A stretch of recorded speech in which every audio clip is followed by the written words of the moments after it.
Hey there, fellow DIY enthusiasts. Welcome back to our channel, where we break down appliance troubles into simple, actionable steps.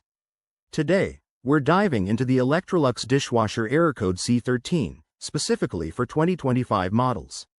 If your dishwasher is flashing this code, don't panic. It's often an easy fix that can save you a service call and some cash. First off, let's understand what error code C13 means. In Electrolux dishwashers from 2025, this code typically signals an issue with the water inlet system. It could be related to low water pressure, a blocked inlet valve, or even a leak detection sensor that's been triggered. This error is designed to prevent damage, like flooding your kitchen, so it's actually a helpful alert.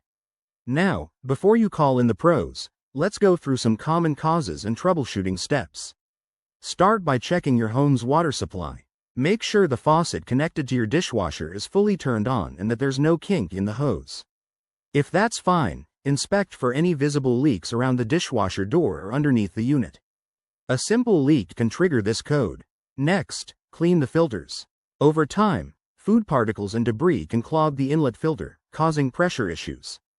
Turn off the dishwasher, remove the lower rack, and locate the filter at the bottom.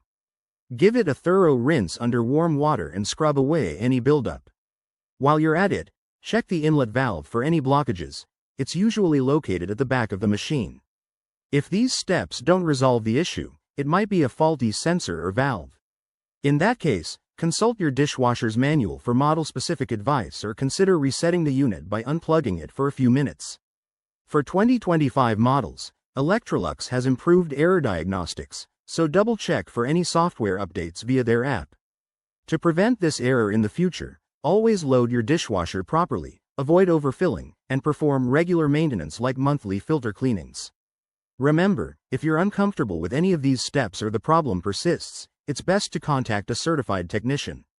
Thanks for watching. If this video helped you, give it a thumbs up, subscribe for more appliance tips, and drop your questions in the comments below. Stay tuned for our next fix. See you soon.